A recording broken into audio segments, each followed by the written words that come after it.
Okay. Good evening, everyone. Am I audible to you all? Yes, ma'am. Okay. All right. So beginning today, I think I'm to quickly take a look at your calendars. I think 21st of December, today's 1st of December, 21st of December is your final exam, isn't that so? Yes, Yes, ma'am. ma'am. Okay. So that leaves us with, including today's 3 weeks of sessions, right, to go.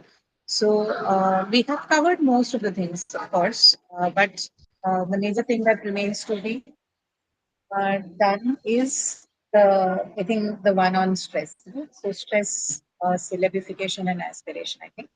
Syllabification and all are like quite easy, but stress is what I think requires you to spend some time on because it's rule laden, right? So there are quite a number of rules that you need to keep in mind when you're working on stress. So I thought we'll start off with this so that I get some time um, to discuss this as well as solve all the worksheets and everything with you, right?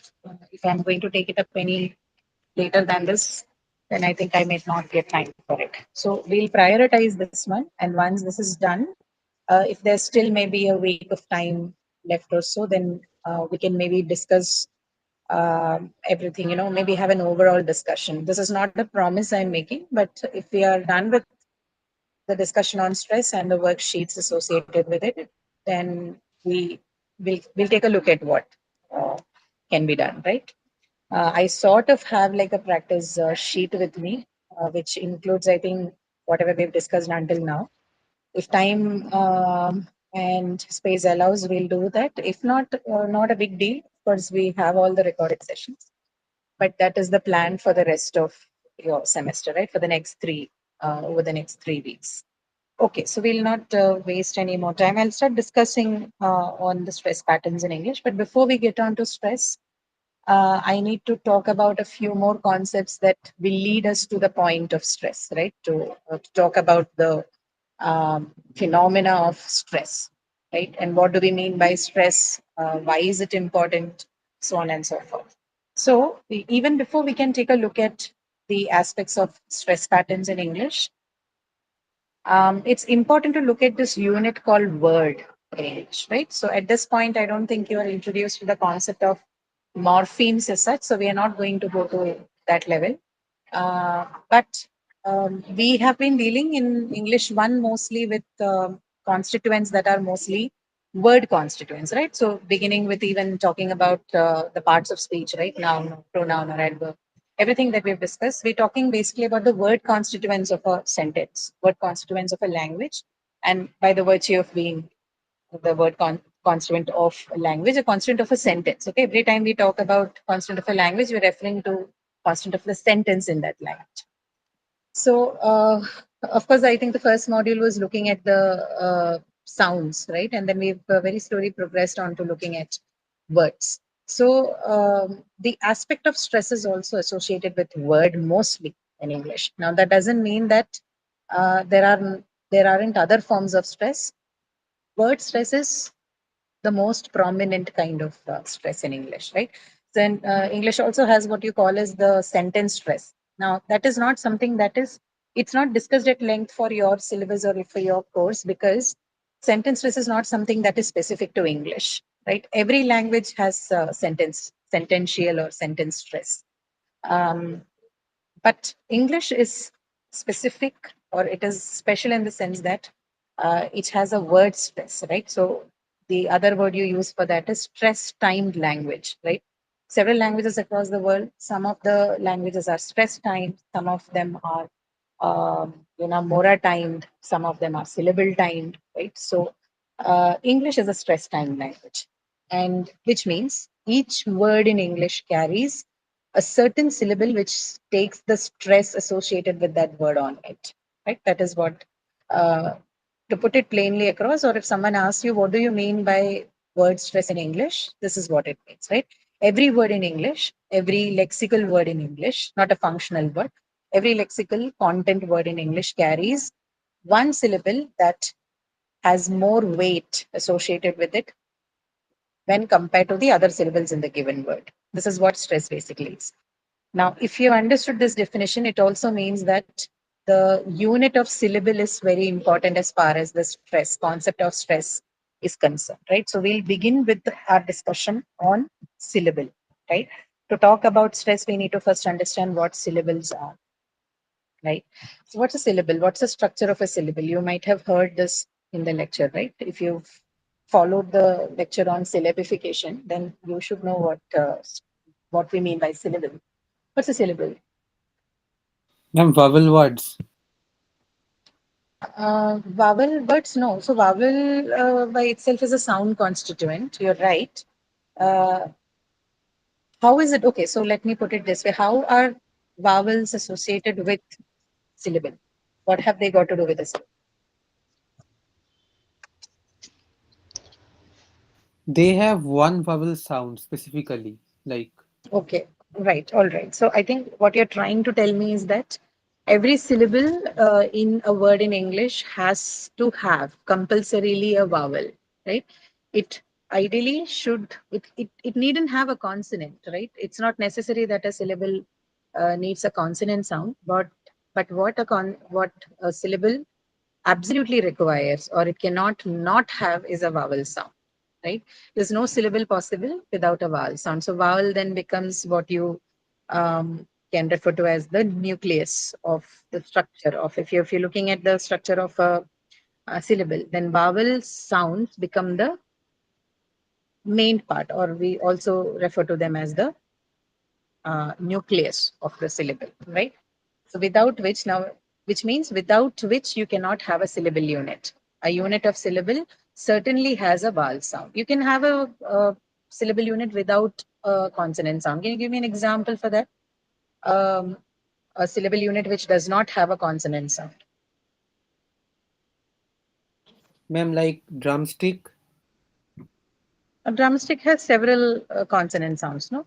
We're looking for a syllable, particularly which does not have a consonant sound, right?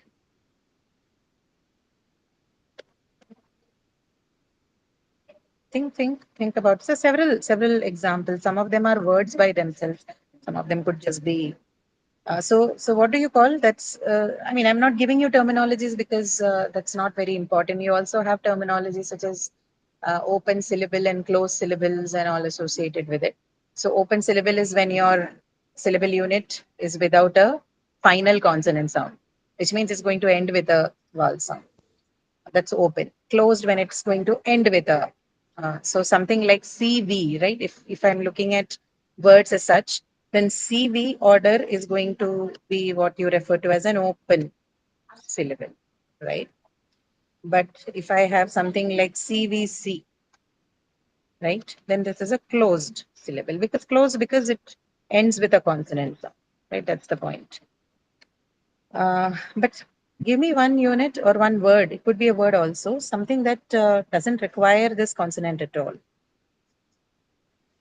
That proves the point I. that I, right? I is a nice example for say the word EYE, right? This one only has a vowel sound. The only syllable available is that one vowel sound, right? But the same thing you cannot do with a consonant sound. You cannot just have one consonant sound and then call it a syllable, which also leads us to the understanding that vowel is then the most important unit of a syllable. You cannot have a syllable without, right? And following from that discussion, we also have, if vowel is the most important unit of a syllable, then it is safe to assume that the number of vowels in a word, right? The number of vowel sounds in a word is what would tell you how many syllables that word can contain, right? So the number of vowel sounds in a word is equal to the number of syllables in that word, right? So someone asks you how many syllables in the given word,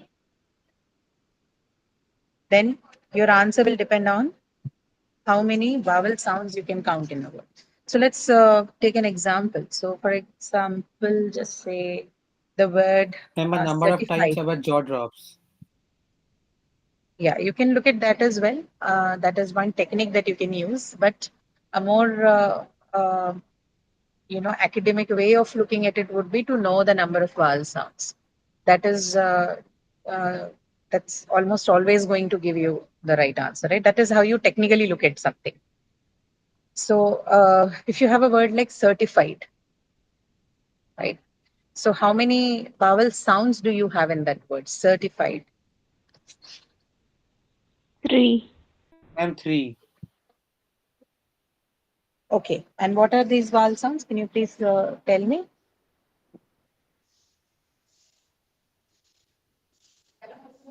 Ma'am, sa, No, t, just the vowel and sounds. Just the 5. vowel sounds. I'm not looking for the syllable units at this point. I'm only asking you for the vowel sounds. What is the first vowel sound in certified? Uh, Ah, it's right? The long sound. So as in the word bird, right? So that's your first vowel sound. What's the second vowel sound in certified? E. E. E, right? E, the short E. And then what's the next vowel sound that you have in certified? It's a diphthong. So you I. have I, right? So I. I. there's a total of three vowel sounds. Now, can you look at the um, syllables? The first one is sir, then tea, then fied. So that's three syllables. Okay. So three syllables, three vowel sounds. Okay. Now another word. Let's look at this one again. Expansion. Expansion. Sorry. Expansion. Can you do the same thing with that? Look at how many vowel sounds you can have. Expansion. Expansion or 3. expansion. Ma'am, 3. Okay. Okay. Three. 3. Okay. What are those? Ma'am, A, E. K, E. Hmm. and So I. A. it's expansion, I. right? So in the actual um, UK pronunciation, I think the standard variety it's expansion. So the first sound is E, followed by A, and then the last right? So expansion. So this again has three vowel sounds and hence three syllables, right? Expansion, right? Okay. So let me take a little bigger one. Check if I have. I'm trying to look at a newspaper and give you a few examples. Mm, Let's say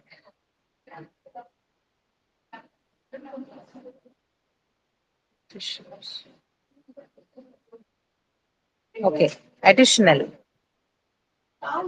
additional, additional.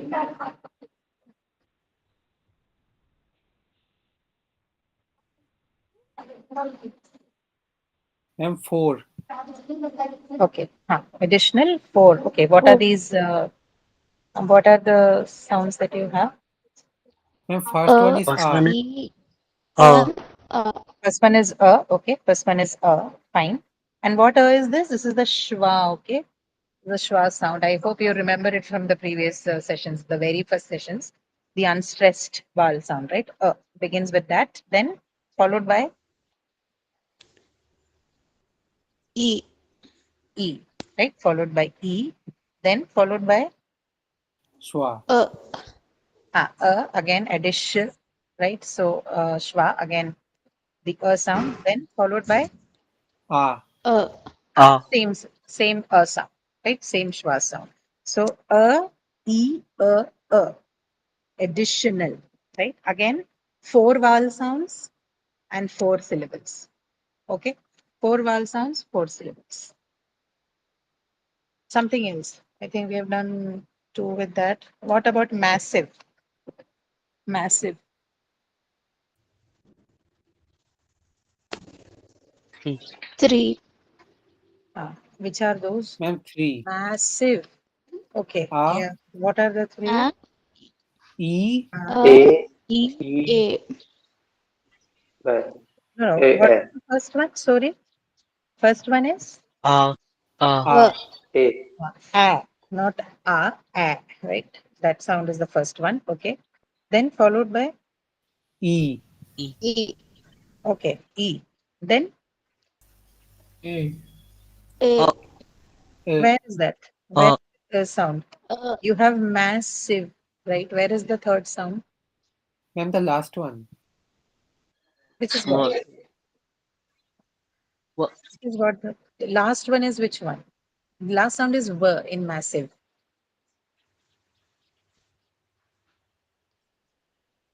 Do you have a third sound in massive? I don't hear any. I hear A and I hear E. Massive. Yeah. We don't Ma'am, have then any there are here. two. Yeah. This is what I'm telling you. Don't look at anything else. Your only concern should be to look at the number of vowel sounds, right? So, which is why this activity, figure out your vowel sounds first, right? In massive, you only have two vowel sounds. First one is A after M sound, right? Ma. And then comes E after S sound. We do not have any other vowel sounds in the massive. Do not confuse yourself with the spelling. Of course, I know the last letter in massive is E, but then that doesn't count, right? We are only looking at the sounds uh, for anything, beginning from the questions that we were looking at for the module on sounds of English to the questions on stress and syllable and aspiration. Remember that we are looking at only the sounds. We're talking about consonant sounds, we're talking about vowel sounds. We are not looking at the letters. We don't need letters at all. Okay, we're only using it for the purpose of writing. It does not actually help you much in understanding how the sounds or the physical attributions of the sound in a language work. Okay, do not get confused. That spelling, do not get misled by the spelling. That doesn't give you any sound. Just say the word to yourself. Spelling shouldn't matter to you. Whenever you have a word, say the word to yourself and then check. Okay, massive doesn't have anything after verse. So we have a and e. This is a disyllabic word, right? Only two syllables and hence two vowel sounds, or the other way around, rather, right? Two vowel sounds and two syllables. That's all. Okay. Uh, okay. Let me give you one more example. Q, Q-U-E-U-E, right? This is what you have. Q. 2. How many vowels? What are the vowel sounds? Ma'am, U. U. Uh, the vowel sound is U. We don't have a U as vowels. We don't have U in vowel sounds. Ma'am, it's U. Like U. U. It's Q. The long Q. Q, right? K Yeah, followed ma'am. by U. Y and then U. Q. So it's then how many syllables? You only have one Monosyllabic. Mono. monosyllable, right? So one vowel sound and one syllable, right? Let's take one. Yes, ma'am. Okay. Launch. Launch. How about this word? Launch.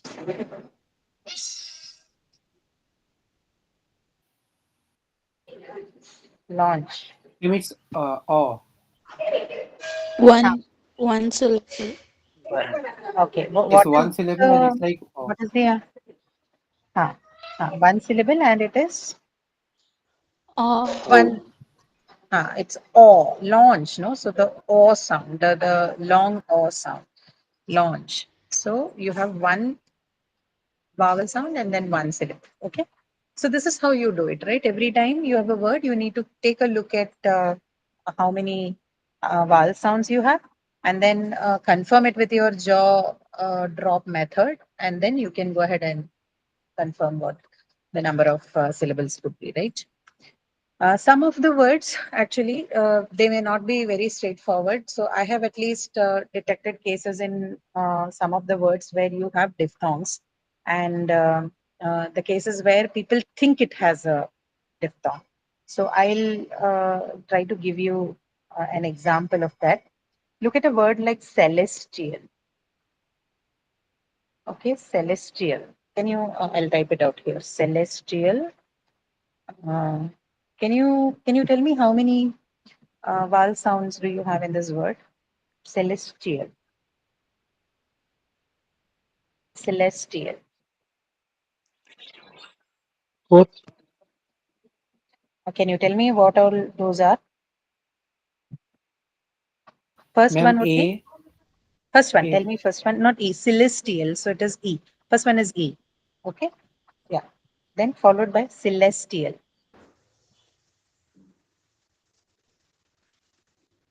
First Ma'am, one is then E. E, Second one is Yes, ma'am. Again. uh, E. Again. celestial. So E followed by right? Celestial.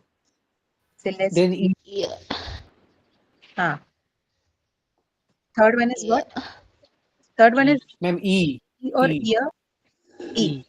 E. Okay. And E. Then Then followed again by, A, then again Ah. R. followed by A. Right? Yeah. A. So you need to be careful about these kind of words because a lot of people show tendencies to mark the last one as a diphthong. They would think it is an ear diphthong, right? But in this case, these are two different syllables, one on T and the other on L, right? So they are two different syllables. It's not a TL, it's not a ear diphthong, right? Most of the times, keep in mind, these there would be a separation between these two. Okay? We do not consider them as a diphthong unit unless you are absolutely sure.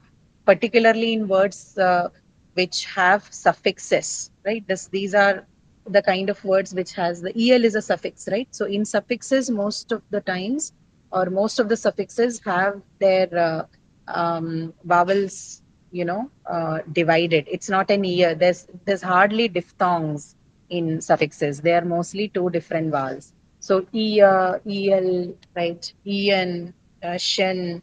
If you have these kind of suffixes, then understand that they all belong to two different syllables. So in the case of celestial, you have one part of the suffix that is a part of the syllable T, right? And then the rest of the suffix of el, that is al, is a different syllable again, right? So do not consider them as a diphthong. I've seen some people running into problem with this. They think that it's a diphthong and then they'll go ahead and mark it as a three-syllable word. Keep this in mind. For suffixes, always there's the division. Okay, it's only for the free morpheme words where you can see the presence of a diphthong. In suffixes, whenever a word has a suffix, it's always the case that they are two different syllables. Okay, they're never a diphthong. This you need to keep in mind. Please do not forget about this fact. People have committed Okay, ma'am. several errors in the previous exams as well, mistaking it to be a diphthong. So keep that in mind. Okay, so then fine, we'll begin our discussion on stress patterns. If you've understood the point of um, syllable and syllabification, then of course the next aspect automatically following from that we have the stress, right? Now, so like I told you already, English is a stress time language, right? And what do we mean by stress time language? I did explain. Can someone uh, tell me what do we mean by stress timed language or stress timed words? Okay, stress time language simply means where, so the stress syllable occur at roughly regular intervals, right? And the unstressed syllables are there, they're shortened to fit the rhythm. That is the basic thing. So basically, having stress timed words or in a stress time language, there's going to be it basically is going to create a pattern where the time between the stressed syllables remain fairly constant. Okay. One example is, of course, English that we have. Then another example is Dutch, right? German, if any one of you have taken classes in German, you know German is also a stress time language, right? Indian languages, they barely show stress, right? It's difficult for us to mark stress on our uh, the languages we speak here. We do not have that. Most of the languages in our subcontinent, spoken in our subcontinent, do not carry prominent stress, right? There would be stress there, of course, but not as prominently as you see in the case of English, Dutch, or German, right? Japanese has a different kind of rhythm creation. They use the mora, right? Which is like a syllable, but it's a different kind of a unit, right? This is the background of what we mean by stress timed, right? So How does that happen? And how these things are seen in the actual pronunciation articulation? That's what we are going to discuss. So then what is stress? Okay, now you know what stress time languages mean, but what is stress? What do we mean when you say that a certain syllable in a word is stressed? What is the meaning of the word stress? Hmm? When I say that in a word like, say, what examples did we have? Additional, right? So in additional, uh, just give me a moment. I'll mark the stress on word, show you. So in, Ma'am, when we are expressing, sorry? ma'am, when we are expressing for a longer period of time, the one particular thing that is the stress. So yeah, that is correct. Okay, so one aspect of it is longer duration, right? Second is also louder. It's not just longer, but it's also louder. As that particular syllable in a word, right? So if I take the example of additional, right? So let's say this is how I have marked the stress for additional. Right?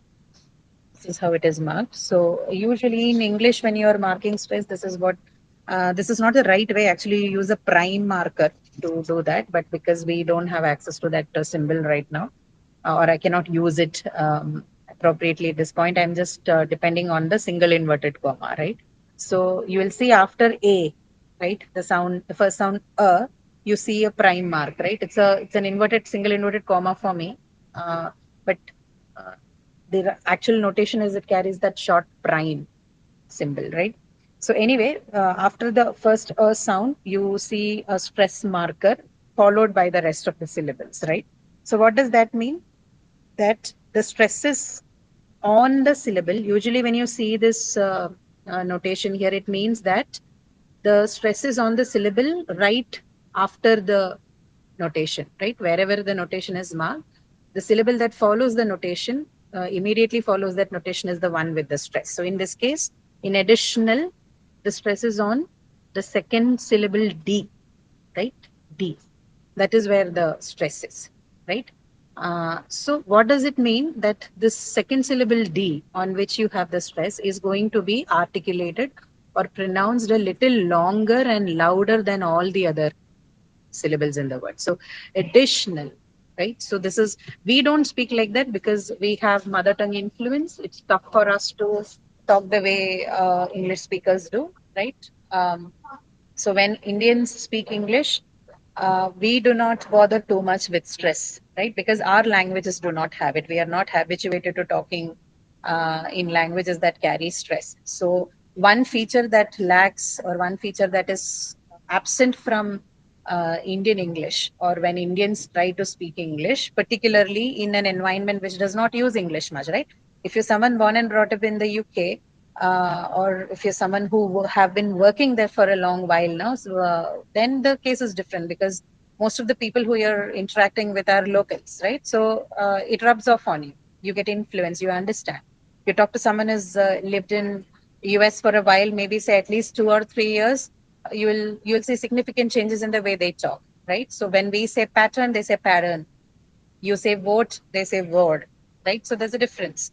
Can this happen as an adult? Yes, certainly. If you live in that society, if you're immersed in that society, you talk to people from that community, speech community, a lot more than how Indians in India would do. Of course, it's going to influence your the way you speak, right? But without any of these contexts, without any of these immersive contexts, you're going to talk English, you're going to speak English as Indians speak, right? So stress is something that is usually absent from our speech.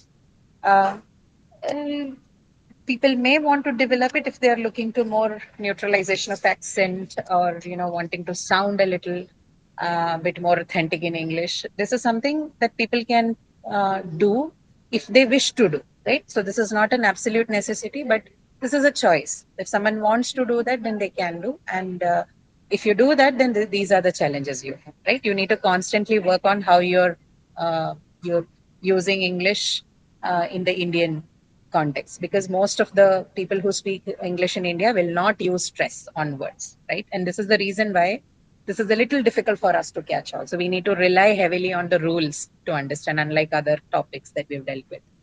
So additional. So when an actual person, sorry, not actual person, the person who comes from an English speaking context, when they say a word like additional, they're not going to say like we say. They're going to say additional regularities, right? This is how they're going to say.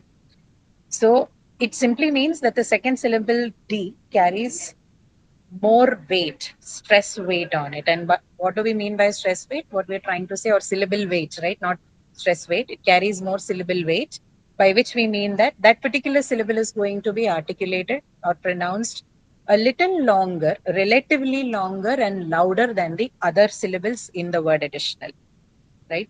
That's what basically stress means, right? So now, this is what stress is. And then there are several rules that are associated with how and where the stress in a syllable in a word is decided, right? Where in a word, which syllable carries the stress is decided based on certain phonological rules in English, which is what we are going to discuss. Okay. But is this clear? Do you understand what syllable means? Do you know how, vowels are important to syllabification? And third Yes, thing is ma'am. how syllables influence stress and what is stress. These things are clear, right? These concepts are clear. Yeah, ma'am. Correct? Okay. Okay. Yes, ma'am. Okay. If that's the case, then we can move on to discussion on stress patterns in English, right? So you know now what stress is. Now we're going to discuss what are the different patterns that you can see as far as stress marking is concerned in English, right? How does stress as a physical attribute work in a language like English? So we're going to discuss a few general rules in the beginning. Some of them are the first one of those concerns with the monosyllabic words, right? So we looked at a few examples. I think the one that we had was launch and queue, right? These are the two examples we saw. So if I am to mark stress for queue and launch, right, I'm going to write it this way, right? So I write QUE, this is one, and then launch, right? So I'm going to just mark, the only option I have is basically to mark it on the given syllable. In a monosyllabic word, we know there's only one syllable, right? So there is a debate in studies, scientific studies in language on whether one should talk about the concept of stress in a monosyllabic word at all, right? Because it's just one syllable. So obviously, no price for guessing. It's going to be on the syllable, on that one syllable that you have in that word. So in such a case, should you say that it has a stress or should you say that, okay, it lacks a stress? But given English is a stress time language and then stress is important to all words, at least up to the time that we are having this discussion, the general consensus or the agreement on it is that even in a monosyllabic word, we consider that word to be stressed as well. And the stress is on that one syllable, one vowel sound that it carries. Okay. Some people have opined before that, okay, why should you talk about the aspect of stress in a monosyllabic word since there's only one syllable? But given English is a stress time language, the theoreticians have now agreed upon the fact that until now, at least till the time we say, that there is a stress and that stress is on the given syllable, right? So if you have a question on this, this should be your answer. And for a word like queue and launch, which is a monosyllabic word, you mark it in this way, right? Please look at your chat box.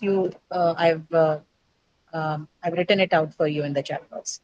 So you mark the stress notation right before the in the beginning of the word, because that's the only syllable in that word, right? So you just mark it there. Unlike in the case of additional, you cannot divide it into further syllables given there's only one. So we just mark it right before the word, right? So this is first case about the monosyllabic word, right? In a monosyllabic words, they're all stressed and they're stressed on the vowel sound, that one single vowel sound that you have in that word, right? Okay. Now, a couple of other things. The most common unstressed vowel is schwa. We discussed this when we were talking about sounds in English, right? So when we're discussing vowels and consonant sounds in one of the very first sessions that we did, I did explain, I talked to you in detail about what schwa is, right? And we know, by now we know what schwa is. Some of you are even able to say what it is. So this particular vowel sound, it's a vowel sound, and this is basically the vowel sound which you will hear in most of the consonant sounds. So consonant sounds, like when I say p or k or ch or r or s, z, whatever it is, right? Whichever the consonant sound. When I say these consonant sounds on their own, shwa is basically the last sound that you hear in such words. So when I say k, right, I begin with the k wheeler sound, but then when in order to actually say that sound, I need the help of the shwa sound, right? So it ends in a. The last sound that you hear in a sound k is a, right? K, right? This sound is the shwa sound, so which is why it is called an inbuilt vowel, right? It's an inbuilt vowel in all the even the most basic sounds, right? Like in the case of all the consonant sounds. So is it found independently in a word? Yes. So it is inbuilt in a given consonant sound, and it is also found independently on its own in the words also. Some of the examples are these, right? If you're looking at the presence of the schwa sound at the end of a word, then example is sofa, right? Most of us say sofa, but the actual articulation is sofa, right? So after the first sound, what ideally follows is the sound, right? Which is the schwa sound. Sofa. Then look at the word like emphasis. Emphasis. Now here, what is the case? It appears in the middle of the word, right? So emphasis. You have a, m, f followed by the schwa sound and then sis. Emphasis, right? And then if you're looking for its independent presence at the end of a word, sorry, in the beginning of a word, then you have words like round, rise, right? So it's almost, you call it unstressed because it is so feebly articulated, so weakly pronounced that sometimes it's almost difficult, especially in spontaneous speech, right? When you're talking continuously in your spontaneous speech, it's almost difficult to even hear the sound, right? Which is why it is called, it's an unstressed, which is why the understanding that this is an unstressed vowel. Unlike the other vowel sounds, you cannot hear them properly. Its articulation is not that prominent. It almost gets vanished, disappears when you are, when you're making a spontaneous speech, right? So when I say these words individually, yes, I can say around or arise, right? There's some kind of articulation. But imagine saying a sentence, in a spontaneous speech to somebody, and most of the times this particular sound gets lost, right? You can't even hear it, which is why it's called the unstressed vowel sound. Okay. So this is one point. And then why is it important for us in the case of stress? Because it's unstressed, right? Which means if you have a schwa sound in a given syllable, or if a syllable carries a schwa sound in it, then that syllable certainly will not take stress on it. When you're looking for which syllable should I, or which syllable in this word carries a stress, you can automatically avoid that particular syllable. Which syllable? The syllable which contains the schwa sound. So from that point of view, schwa sound is an important, you need to know about it in order to mark your stress correctly, right? Where do you see it? So look at words like brother, simpler, teacher, right? The ER marker, right? So teacher comes from the word teach. It's a derivative, right? So it's a derived word. From the verb teach, you have the noun teacher. So this ER suffix that you add to teacher is basically the schwa sound. It's not Again, in Indian English, you say teacher, brother, father. But in reality, if you look at the standard English variant of how this is done, then it is teacher, brother. The last sound that you hear or the ER suffix that you have in these words are basically the schwa sound, a sound. They all end in a. Okay. So this is one important thing. So schwa is important because it is unstressed, right? So any syllable carries it and automatically it gets marked out of the stress patterns or stress marking. Okay, this one is not very important. We're not going to look at it. We'll move on to disyllabic words. Okay, so in case of general rules, two major things that you need to keep in mind is about the monosyllabic words, that all of them are stress marked. They all have stress on it, and the stress is marked on the one syllable, one vowel sound that is present in that word. Okay, And about Shwa, whenever any syllable carries a Shwa sound, you will mark it out of the stress. Okay, it doesn't participate in stress. Two important things under the general rules. Now we're going to Ma'am, talk about the, yeah, go ahead. ma'am, the very first vowel is like we stress it in the monosyllabic word, right? Wherever it has, right, it will only have one vowel sound because it's a monosyllabic word, right?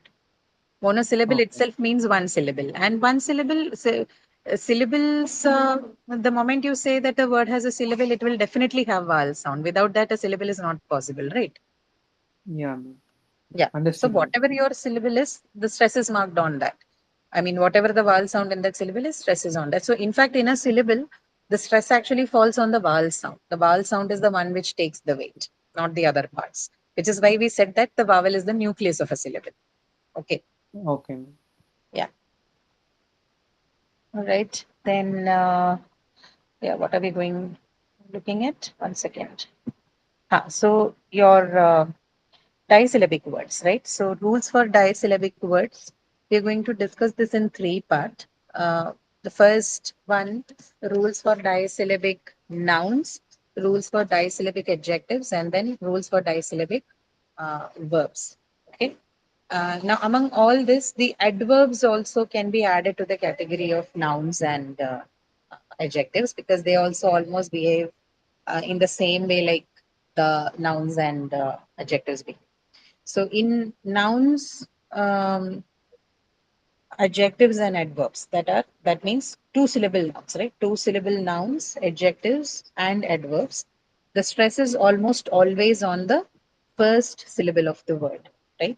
So two syllable nouns, two syllable adjectives, and two syllable adverbs, they are usually stressed on the first syllable of the word. Okay. What examples do we have? So you have a word like king. King is, sorry, that is a monosyllabic word. Example for disyllabic noun.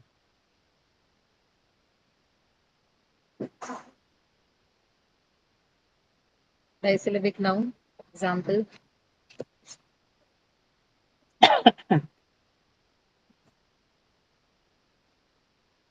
Signal, let's say. Signal. Okay, this is an example for a disyllabic noun. Yes. How many syllables do you have in this? Second, let me know. Signal. Does it have two? Yes, ma'am. Two. E and A. Yeah. Yeah. So you have two syllables here, sig and null, right? The two syllables. So it's a disyllabic noun. So in a disyllabic, if the rule is that in a disyllabic or two syllable noun, the stress is marked on the first syllable, where will you mark the stress in signal? Which syllable will take the stress? Ma'am, that E. No, no, syllable. E is the vowel sound, right? What is the syllable? First one? SIG. Sig, right? That is the first one. Yeah. So this one is the one that is going to take the stress. So this is how you will rewrite it because you have to put a notation before the syllable which carries the stress. So this is how you're going to do it, like signal. Okay. If I am, let's take an example of a disyllabic adjective. R- Rapid, rapid. Yeah, rapid is a disyllabic adjective. Yes or no? Yes, ma'am.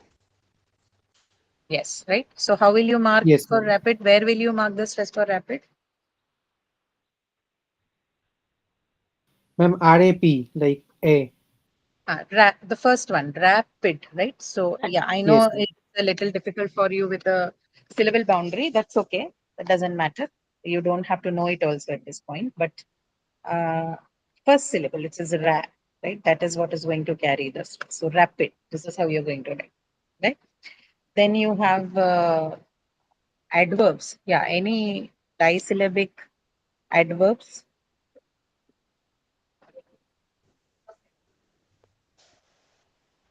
Disyllabic adverbs. Happy. Hmm. Happy is not an adverb, right? It's an adjective. Let's say slowly, right? I think slowly should be an example. Slowly, slowly. Is it a disyllabic adverb? Slowly. Yes, ma'am. Yeah, right? So you have Yes, ma'am. slowly. So slowly, where do you mark the stress? Where will you mark the stress for slowly? Ma'am, SLOW. That means. Okay, first one. It's the first syllable, which is slow, right? Slowly. Okay. So for all the disyllabic uh, adjectives, nouns, and adverbs, the stress is marked on the first syllable. Okay. Now there are some. If you look at it, there are some other cases that we will come to the verb in a short while. But before we move on to the verb, there's something that we need to discuss in case of nouns, adjectives, and adverbs. Okay. So some of the nouns, like look at the second point on that slide. Nouns may be stressed on the last syllable if there is a long vowel sound or a diphthong in it. So the actual rule, the common general rule is that a disyllabic noun or an adjective or an adverb is going to be stressed on the first syllable. But in case if you have nouns in which you have a long vowel sound or a diphthong, right? If you have a noun, a two syllable noun, which has either a diphthong sound or a long vowel, then the stress is marked on the syllable that carries these two sounds, okay, or one of these sounds. So, example, we'll take the example that we have in the slide career, right? Is career a disyllabic noun? Yes, right? So, you have ka and ria. So, it's made of two syllables, ka and ria. Uh, but what is special here? The speciality is that there's one syllable that it has out of the two syllables, one of the syllables carries a diphthong, right? Ear, career, right? So the second syllable rear, it carries a diphthong in it.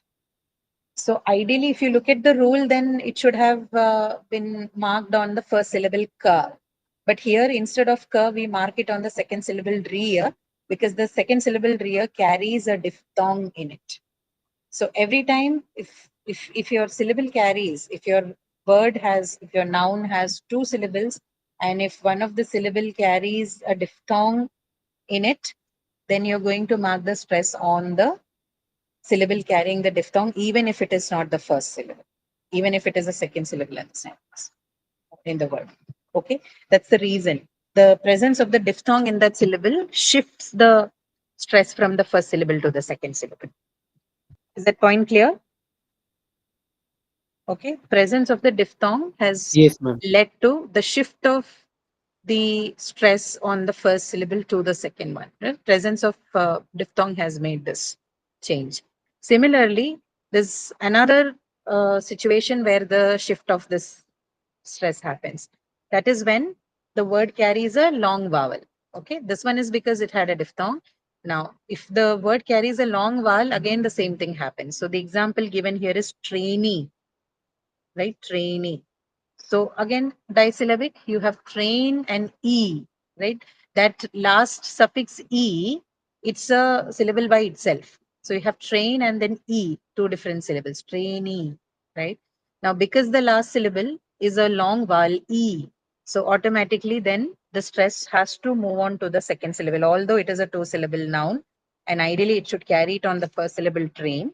The stress is now shifted to the second syllable because the second syllable is a long vowel. It carries a long vowel. In the case of career, again, same thing happened because the second syllable had a diphthong in it. Clear? Understood this point? Okay. Now, same Yes, thing ma'am. happens for adjectives also. Same thing, same process. If that adjective carries its two syllable and if it carries a syllable which has either a diphthong or a long vowel, same stress shift happens. The stress moves from the first syllable to the second syllable, right? Example, complete, right? The example that you have on the screen. Complete.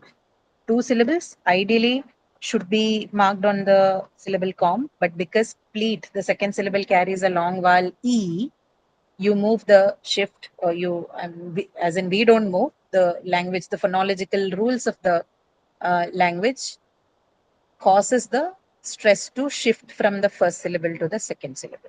So complete, not complete, complete, right? And then another word that you have is extreme, right? Ex and treme, these are the two syllables you have. Adjective, two syllable, disyllabic, ideally should be marked on X because it's a two-syllable adjective. But because of the presence of the long E sound in train in the second syllable, the stress moves from the first syllable to the second syllable. So not extreme, but extreme, right? That's how it is now.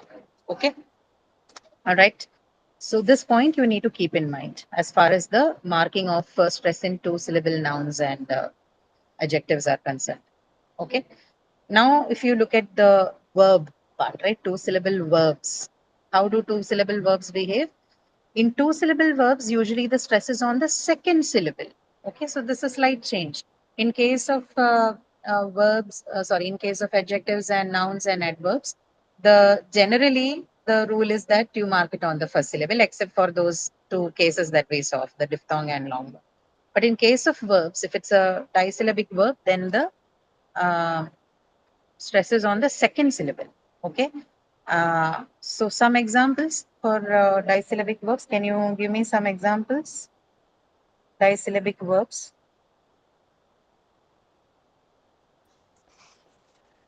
Decrease. You can make a note of this and you can check by decrease. Okay. So decrease, where do you mark? Decrease.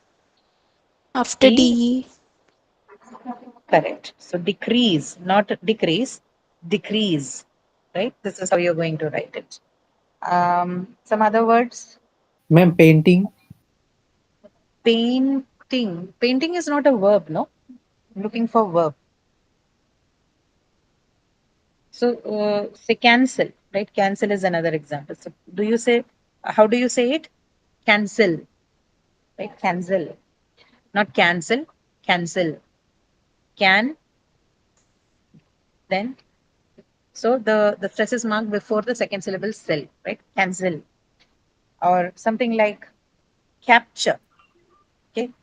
CAPTURE, that one, right? So it's not capture, it's capture, right? So capture. All these all these verbs, disyllabic verbs, they're going to carry the stress on the second syllable. Ma'am, deceive. There's, sorry, Deceive. deceive. Deceive also, I think deceive is also a disyllabic verb only, right? Yeah, ma'am. So deceive also, then we'll take it on the, um, sorry, what is that? Um, Second syllable. Yeah, deceive. Ma'am, there is also a diphthong like EIVE in the last part in deceive. No, sorry, what is it? Diphthong. Yeah, ma'am. Like Ah, DECEI, no, in the last part. EI is uh-huh. there.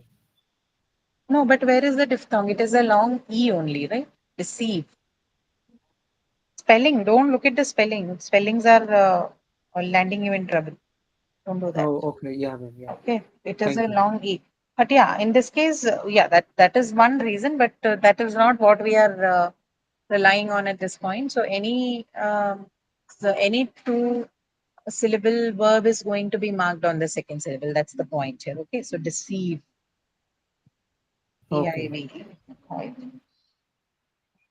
Ma'am, breathe, Sorry, breathe. breathe. But breathe doesn't have two syllables. Where are the two syllables in breathe? Breathe only has one, no? No two syllables. Okay. Deceive has two, breathe has only Okay. one syllable. Yeah. Okay. So these are the examples. Now, if you look at another thing that is on your screen, right? So it says two syllable verbs are usually stressed on the second syllable, especially if the first syllable is a prefix. I don't think that is a much needed thing. Probably they are saying it because uh, in certain words the prefixes are stress marked, but you don't have to bother with that. So because look at the examples you have here, you have dislike and misplace, right? So which means your actual verb is what? Like. Without the prefix it was like, and it was place. Isn't that so? So if that is the case, if you have to stress mark on like and place, how would you mark it? You will mark it like this, no? Because they are monosyllabic. Without the prefix, they are monosyllabic verbs, aren't they? Yes, ma'am. Yeah, ma'am. Only one So, yeah. vowel So there. they, so anyway, they are going to be marked like this, right? Look at your chat box. So without the prefixes, they are anyway monosyllabic verbs. There's only one syllable, so obviously the stress will be on the word, given word itself, right? So all they are saying is that the meaning of this particular sentence, that especially if the first syllable is a prefix, is that it basically means that prefixes usually do not take stress on them. That is the point they are trying to make. That prefix usually carry no stress on them. So, which is why when you say dislike, right? So, what is actually happening is that the stress on the word like, no, before adding the prefix, it just gets retained. That's all, right? Both in case of misplace and dislike, what is happening is this. So, because your prefix usually do not take any stress on themselves, the stress on the original word is just retained, which is why it looks like this. Okay, that's the actual reason why it happens. Huh? Is that point clear to you? Why dislike and misplace? The reason being that it actually doesn't carry, the prefixes do not carry any stress on them. So without the prefix, both the verbs given are monosyllabic. They carry the stress on it, and that stress gets retained when you add the prefix to it. Clear? Yes, ma'am. Yeah, all right. So we're almost at the closing time, but I think we can take a look at these things because these are not very difficult. So same thing applies to three syllable nouns also. I am taking this up as well because I want to spend some time discussing on the suffixes and stress patterns in the next class. Okay. So I'll talk to you about the rules on three syllable nouns and then we'll close for today's session. Okay. So three syllable nouns and adjectives also, just like your two syllable nouns and adjectives, their stress is usually marked on first syllable. Okay. So can we look at some examples here? Can you give me a few examples for trisyllabic nouns? First, we'll begin with nouns. Trisyllabic nouns.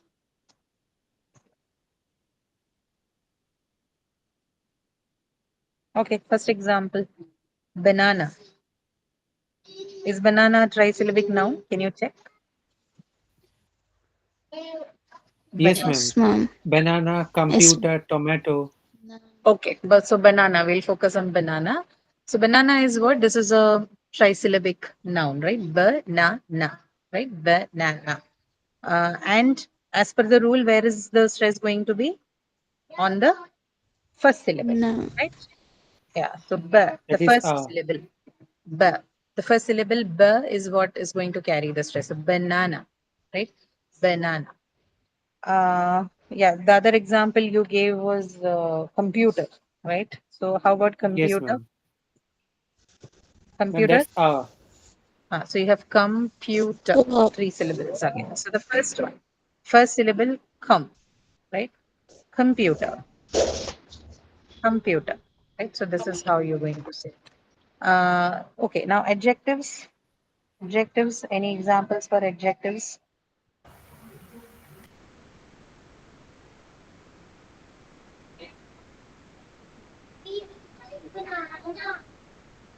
Hmm? Examples for trisyllabic adjectives.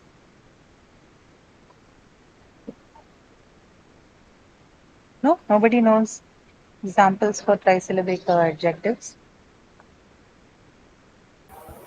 Ma'am, beautiful, realist. wonderful, powerful. Okay, right. Beautiful is one example. We can work with that. Let's take the example of beautiful. So you have beautiful, right? Three syllables. And as per the rule, where are you going to mark it? Ma'am, first On the syllable. syllable? View. You, This View, you. right? On, yeah, yeah. So on the first syllable, which is view, right? Beautiful. beautiful. So you're going to say beautiful, right? Beautiful. Then another example, what did you say? What did you say? Wonderful. Wonderful. Okay, something without full, some other word. Disgusting. Disgusting. Okay, disgusting. Okay, disgusting. Does it have three Realistic. syllables? Yes, right? Disgusting. So the first, so again here the stress is on the first syllable. So this is how you will write it. And how do you say it? Disgusting. Okay, disgusting. Yeah. So this is so these rules apply for both, right? So just in like you saw in the case of disyllabic nouns and adjectives, the stress again is on the first syllable in the case of trisyllabic adjectives as well, adjectives and nouns as well. Adverbs. How about adverbs? Examples. Can you give me a few examples with um, three-syllable adverbs? Most of the ones with "li" will have, I think, three syllables, right? Beautifully. Then no, beautifully will have four. Politely. Okay. Look at politely. Politely. Or probably. Right. Or even a word like tomorrow is also an adverb. So where are you going to mark the stress in politely? Po. Which one? Sorry. Po.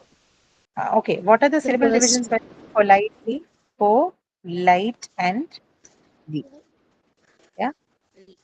So these are the three syllables. So in politely, where is the stress on the first syllable again? Okay. So how do you say it? Oh, wait. In politely, that cannot be the case. So that you'll have to check it before you mark for words like this. Where is the stress on the word polite? In the word polite, polite is an adjective.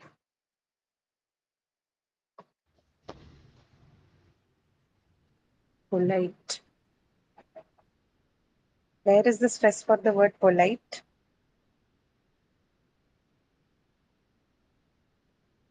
Ma'am, Polite. O, like Light. yo. On light. On light. The reason being, see, we discussed this, right? If you have a diphthong Deathong. in a two-syllable Yeah, ma'am, word, this one. right? Then it has to shift to the second syllable, right? So if that is the case, then politely is not a good candidate for us. We'll have to choose a different word. Okay. Politely, we'll keep it out because in politely, that thing will remain, the stress will be retained. See, these kind of issues can come up. So you need to look up, you need to be a little careful of the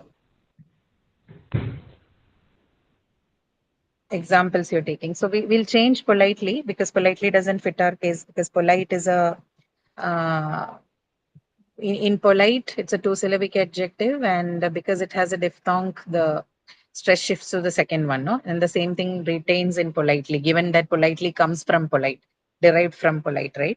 So the stress gets retained. So we'll change the example politely, we'll change it to recently. Let's see how it works in recently. So does recently have three syllables? Recently, it's an adverb. Does it have three syllables? Recently.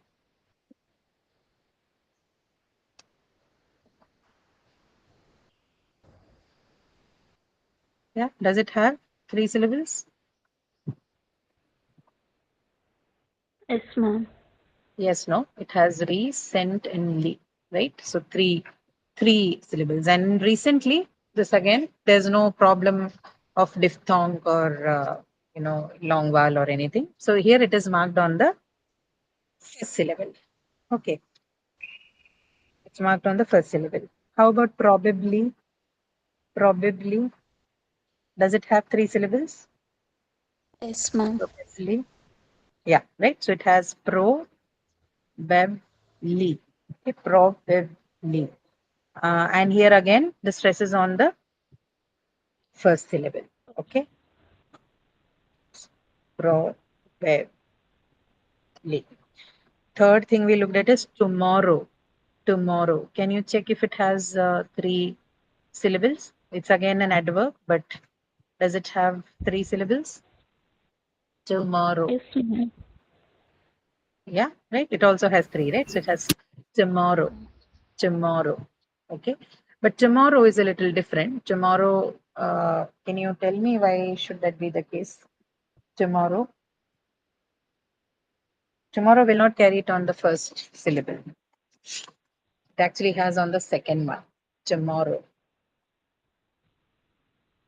Reason being, tomorrow, the second syllable is actually not o. It's what? It's a o sound. It does carry a diphthong in it. That's why. So we'll discard that example as well. We'll take something else, some other example instead of tomorrow. What other example can I take? All of I'm them. eagerly. Eagerly. Okay, eagerly, fine. I think eagerly will work in the same way as others. So it's going to be marked as. I was actually trying to look at an example which doesn't carry ly. Let me see if I'm able to figure out a few. Example where it doesn't carry.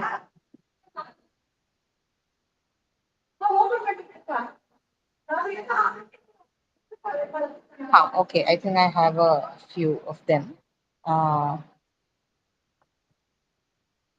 Okay, an example like beforehand. Beforehand. Okay, do they have, does the word have three syllables? Do you check? Beforehand. I handed the assignments beforehand.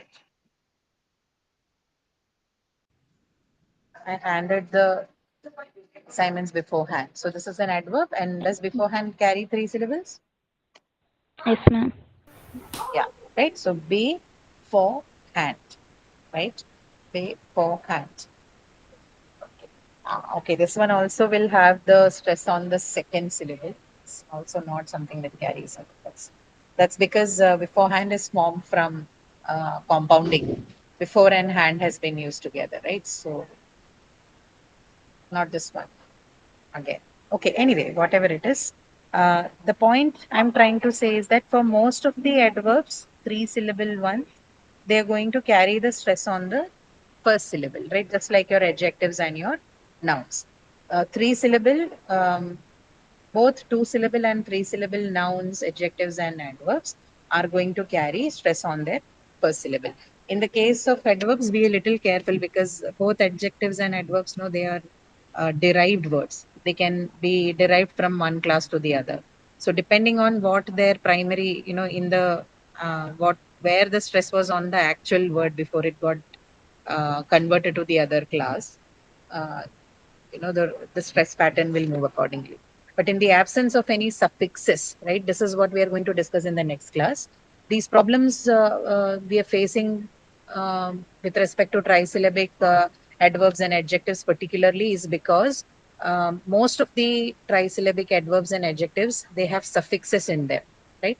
The moment it goes into three syllable, four syllable, the words start becoming, they start getting suffixes or prefixes, right? And the presence of these suffixes are going to create some kind of shift in the stress patterns depending on what suffixes we are using, which is why we are not able to clearly come across with a rule for this. However, a large number of adjectives, nouns, and adverbs that are three syllable are usually going to be marked on the first syllable.